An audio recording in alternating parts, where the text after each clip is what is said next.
The yacht storm sacrifice. Now to set the scene, most of us are Kiwis living in Australia, and we're an odd bunch. There's me, Chris, and Paul, and we're all from New Zealand, and we all moved over here together. And then we met Rocky, an American bloke who just sort of gelled with us and became the missing member of our quartet. But we were lads who loved to party. We loved a lot of things, us, and didn't take life too seriously. And we weren't and aren't haters. But let's be real, bro. I hate boats. I don't know if you've ever been on one. You're a YouTuber, so maybe you aspire to own a yacht or some crap like that and have wild parties out on the deck where everyone gets drunk and imbibes substances. You know that Lonely Island song, I Want a Boat? It makes it look so much fun. Same as movies or shows where rich people go out on yachts and have a great time. Well, don't do it. It sucks. I didn't used to have a fear of open water, but I do now. And it's all because one Halloween my idiot buddy Rocky decided that we, the boys, should all pull together, rent a yacht, and then pick up some baddies in a coastal bar and tell them that we were some rich Wall Street idiots and go out to sea for a good time. Sounds like a flawless idea, right? Well, yeah, it wasn't. Now, first off, Rocky barely knew how to pilot a boat, so we sort of ended up drifting out to sea for a bit and then dropped anchor and thought, hey, we've got alcohol, someone's brought well other things, and we managed to convince about 3 girls to come party with us. Now, never mind the fact that there were 5 of us guys, only 4 of us were the tight crew too. And the other guy, he was an Australian fella that we'd met in the bar, and he had the substances and pretty much begged us to let him attend our rich hedge fund party. He said he had some great investment opportunities to run past us. And of course, we weren't hedge fund managers or Wall Street wankers or anything like that. We were more like the schlubs from The Hangover or any Vince Vaughn or Owen Wilson American comedy movie that you can name. Just regular dudes who like to party, who like to try and usually fail, hooking up with some honeys and just have fun. We'd also blown most of our savings on renting this yacht for one day, and the deposit alone was completely eye-watering, which we would lose if any damage occurred to this vessel. And so basically the 4 of us were all a bit jumpy about getting too drunk or wrecked, especially when the Australian guy, who we'll just call Barry, started breaking out the baggies. We realized that Halloween fell on a full moon that year in 2001, and Barry got incredibly excited about this, doing nose candy and howling at the moon as soon as the sun went down. Now please just remember here, we were dumb guys in our early 20s. Barry was probably 35 and we didn't know him at all, and we just invited him onto a boat from which there was no real escape. And the guy was off his head on the powder. Now, me and my 2 other buddies, Chris and Paul, were making half-ass attempts to hit on the honeys we picked up, but they were more interested in Barry and his wild antics. Rocky, on the other hand, was absolutely freaking out, worrying about the deposit that we dropped on the yacht and then stressing in general. Eventually, he took me to one side while the others were getting drunk and high with weird Australian Barry. Rocky told me that he'd effed up big style and a hell of a storm was heading right towards our location. That's fine, I said. We'll just raise anchor and sail back to the docks. We can't be that far out, right? And that's when Rocky tells me that he'd never actually dropped anchor and the boat had been just drifting slowly further and further out to sea, and he basically just had no idea what in the hell he was doing. And it was almost nature or God or someone was playing a prank on us. No sooner had Rocky made this confession that the heavens absolutely opened up and heavy, freezing rain began to pound down on the boat. The girls ran under the cover of the bridge, but there was barely enough space for all of us to fit in the small interior sections of this tiny yacht, the best we could afford. Now, Barry, on the other hand, was standing out in the storm. Lightning was striking the water dangerously close by now, and choppy waves had begun rocking us back and forth. Rocky, Paul, and Chris were yelling at each other to navigate back to shore, and the girls were just screaming. Now, I'm not convinced they even knew how to plot the route back. How Rocky had managed to convince the rental company to even let us take the boat out, I'll never know that. But he was always good at bullcrapping his way through situations. But back to Barry, he was hollering and screaming about some sea witch, and I think he called her Shazanzi or something like that. And even 24 years later, I've never been able to find any evidence of the so-called sea goddess. Barry was imploring her to save us, and then he paused as if listening for a reply. And this is when one of the girls said something to me that they'd seen Barry taking a whole bunch of LSD, at least 3 tabs. Great. So we had this mysterious Australian drug addict standing out in the storm, and holy crap, what was he doing now? He starts to produce a goddamn knife from the boat's toolkit and started carving a sigil into the wooden decking on the boat. Of course, Rocky's first thought was the goddamn deposit and how much money we'd lose. So he runs out into the storm and starts screaming at Barry. Barry turns his head to one side again and yells that sure he'll do what Shazine says, and then his face goes very serious. Rain was hammering down, lightning striking, and he tells us that because it's Halloween and a full moon, Shaz demands 2 sacrifices to release us from her domain. Now calmly, I ask him what he means by that, and he holds up the knife and makes a very obvious slicing gesture across his neck.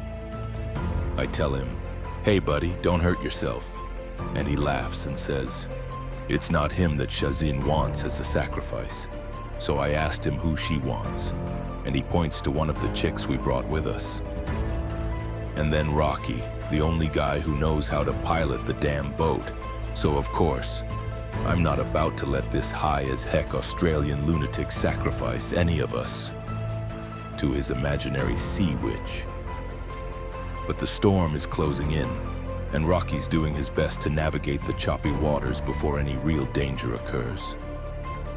At least any real danger besides the lunatic drug addict who's demanding that Rocky and the girl whose name I don't even remember anymore, but I think it was probably like Belinda, come out and fall on his blade in the name of Shaz. And so I'm looking around in the pouring rain, trying to find a way to de-escalate the situation without getting myself stabbed in the face by this madman.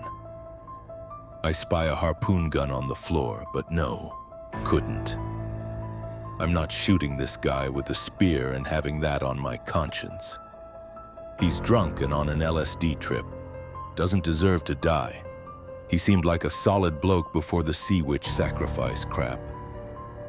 Unfortunately, Barry saw me looking at the spear gun and decided to make a move for it towards me with a knife.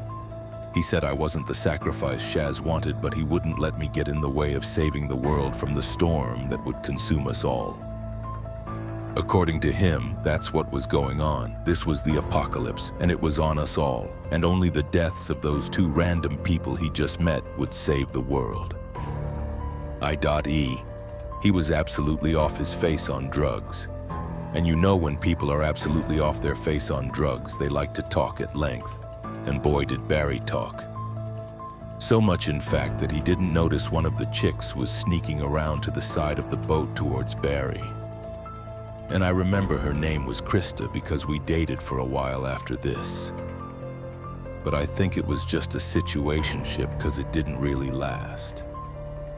And I guess being held captive by a sea goddess worshipping nut job isn't the best basis for a long-term relationship. Now anyway, Christa had crept up behind Barry, who was waving this knife in my direction, and she grabbed some kind of pole, which I guess was used to fish things out of the sea if they fell overboard. Now Barry was in the middle of some big rant about saving the world. Rain was hammering down. Lightning was lighting up the sky, and then wham! Christa smacks Barry in the head with the pole as hard as she could. He staggers, and for a moment I'm not convinced that he's going to go down. And so I dart in like the hero that I always wanted to be and sock him right in the jaw with the best and only punch I'd ever thrown in my life. The knife goes flying out of his hand, right overboard, and Barry collapses forward. Now quickly, the others, apart from Rocky, who's still trying to steer the boat away from the storm, all come running. Lead found some rope and some other things to secure Barry. And we tie this lunatic Aussie up in the back of the boat, and thankfully the storm started to subside and we managed to make our way back to the docks. I guess Rocky never thought to actually radio the Coast Guard for help, which we still give them crap for to this day. And there was only one person waiting on that dock, and I could tell right away that she was the Karen type. Middle-aged, soaked to the skin, and looked like she was ready to call the manager. And thankfully her anger was not directed at us. It was directed at Barry. She explained that she was Barry's wife and took one look at him hog-tied and incapacitated in the back of the boat and just said something like, "Bloody Nora, not again, you bloody C-word." And before we could even protest, she just climbed on the boat, slapped Barry around in the face 6 ways from Sunday until we woke up, and then sort of marched him to a nearby car, throwing him into the back. Now I was kind of shocked to realize that she was driving a Bentley, and a pretty nice one at that. Who thought she was going to do a runner and one of my buddies was already writing down their registration plate? But then Karen came back and was surprisingly apologetic. Her excuse? Barry was having some type of midlife crisis and liked to party. We tried to explain that he'd been threatening to sacrifice a couple of us to some sea witch, and Karen just shrugged and said, "Yeah, he gets a bit weird on Halloween and on a full moon." So she quote-unquote wasn't surprised, like, "Okay, lady, this guy sounds like he really isn't safe in modern society, maybe, but he wasn't our problem anymore. At least not when Karen pulled out her checkbook and wrote us a very sizable check to cover the damages that Barry had done to our boat and any other trauma that we'd actually suffered. Now we're talking a 5-figure amount here, more than enough to buy our silence, as much as I'm ashamed to say it. And we made sure to plead with Karen to get her husband some help.